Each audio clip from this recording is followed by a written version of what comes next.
Welcome to another exciting edition of Million Dollar Peddlers. I'm Paperboy. And I'm Mr. Magazine. To anybody new to the channel, I'm Paperboy. I've got about 40,000 items listed. I've got a day job, so that makes it a lot of fun to juggle all of that. Oh, and I also work out of my house. Oh, nice. I'm Mr. Magazine with a big warehouse that is full.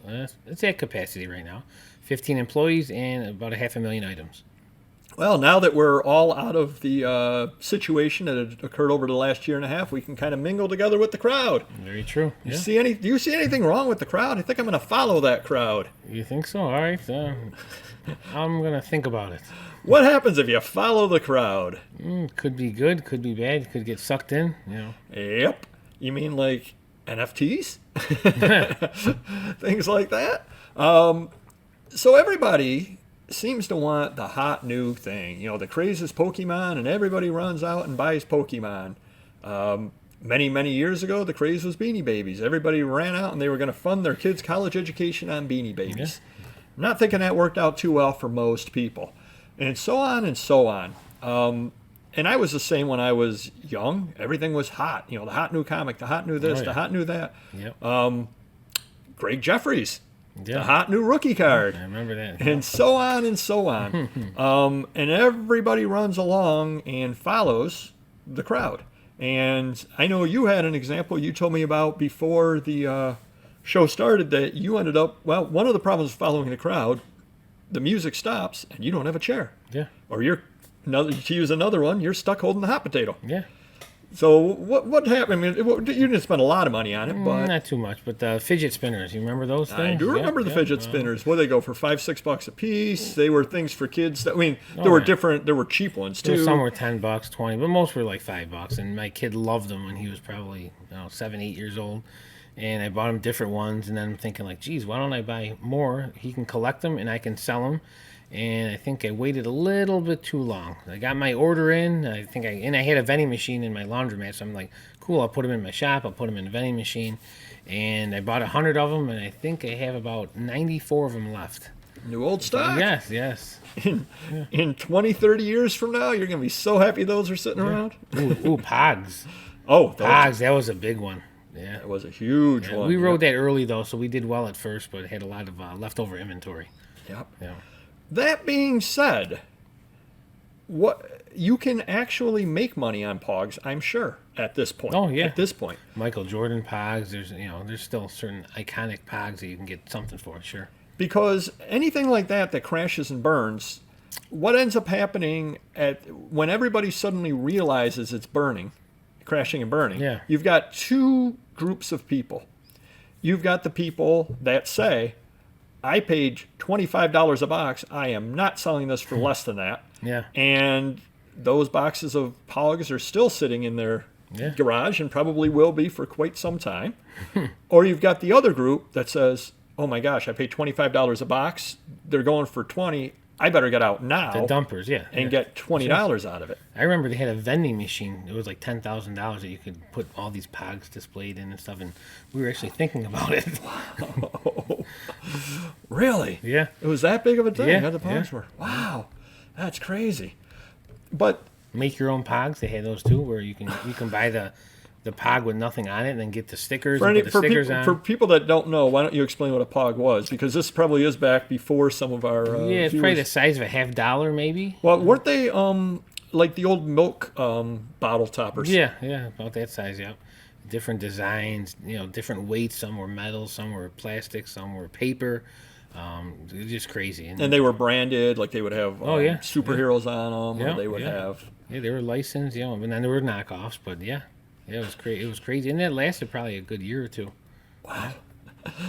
That being said, there is money in those. Not just Pogs, but also things such as Beanie Babies.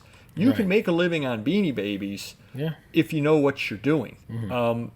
What ends up happening is when the hobby is super hot, take Beanie Babies, for example, people are running out and buying everything and making money on everything, or hearing about people making money on everything. Right. So they're running out and buying everything. And remember, there were you would get the little things to protect the tags and all that kind of stuff. Sure, and you'd get the little containers to protect the Beanie Babies in, et cetera, et cetera. Yeah.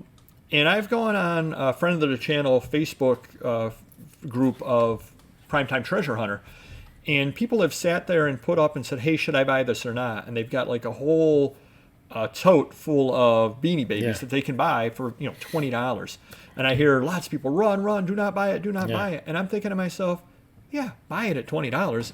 If they, if they've got tags and are older, if you're paying $1 a piece or something in bulk, 50 cents, 30 cents a piece, you're down into it. You know, well, no, we're talking they'd be paying 25 cents a piece. Something rather like that. And here's my thought on something rather like that. If you're looking for something to get into, that would be the perfect thing to get into. Your cost of entry is very, very low. You're paying 25 cents a piece for that gigantic tote. Heck, the tote's worth $6, $7. Right. Yeah. So take that out. You're paying $13. So you're paying almost nothing for the Beanie Babies. Yep. You go home, you learn them, you research them, you figure out, okay, these were all part of a group. These 4 were all part of the same group. I'm going to lap these 4 together. I'm going to list this one separately. I'm going to do this with this one. I'm going to do that with that one. And as time goes on, it's just like anything else. There are some good ones, and there are a lot of not so good ones. Yep. Well, you're learning what the good ones are. Yep. And then you go out to a flea market, and somebody's got $5 a piece on them, and you're like, geez, $5 each.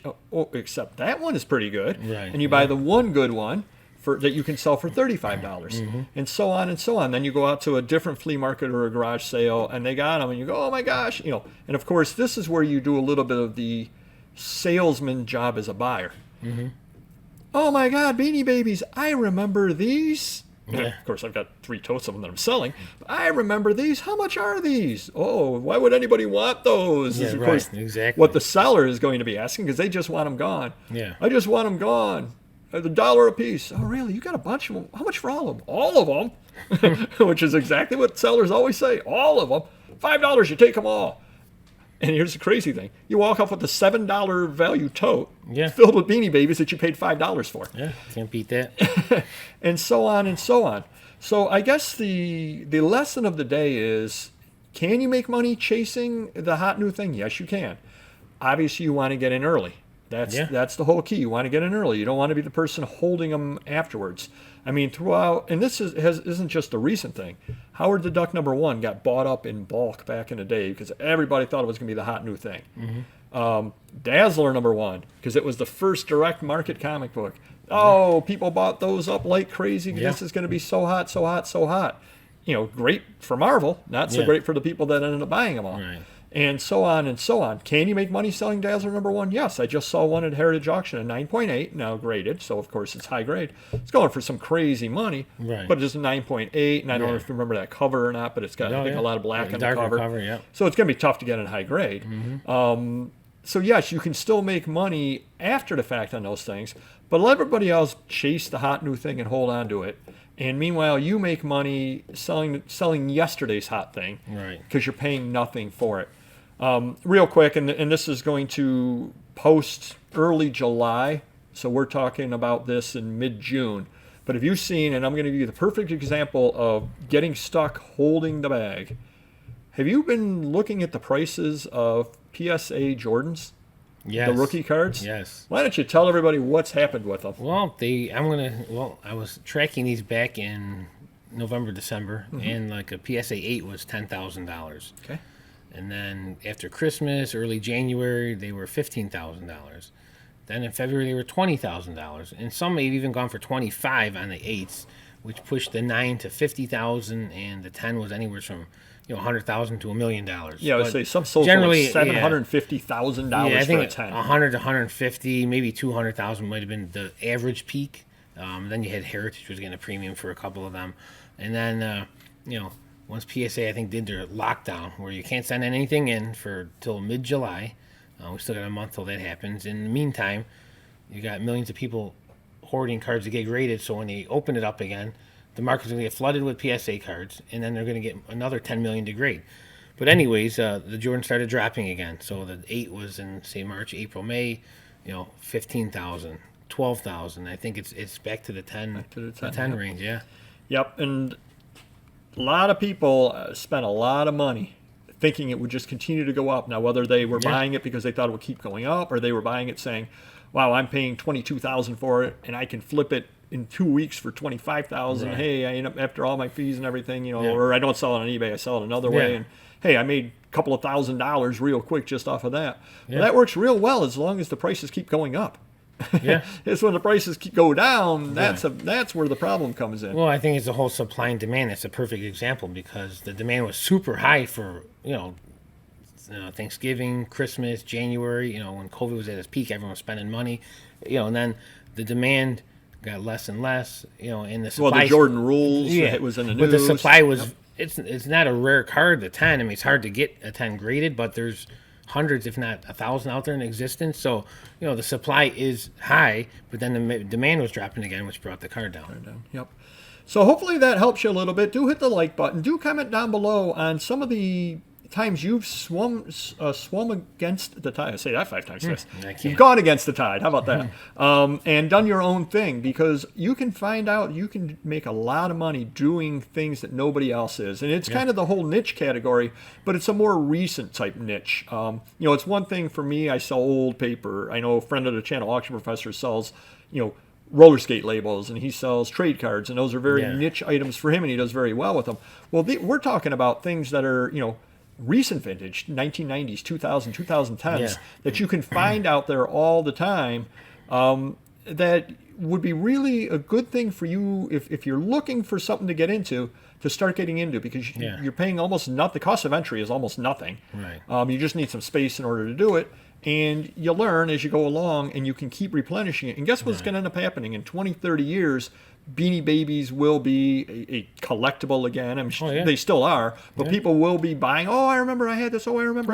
And they're still making them too. And the new ones are even more popular because they're doing characters and stuff like that. So different sizes. So, so it's going to be an demand. enduring collectible. But you at this point have, in 20 years, when all of a sudden the market takes off again, you've got 20 years worth of experience buying and selling. You know what the rare ones are. You know what the good ones are. And oh, by the way, as the prices start to go back up on them, all those ones you've been buying the totes full for $5, you start making more money off them. Definitely. So do comment down below, hit the like button, and we will see you next video. Take care. Bye-bye.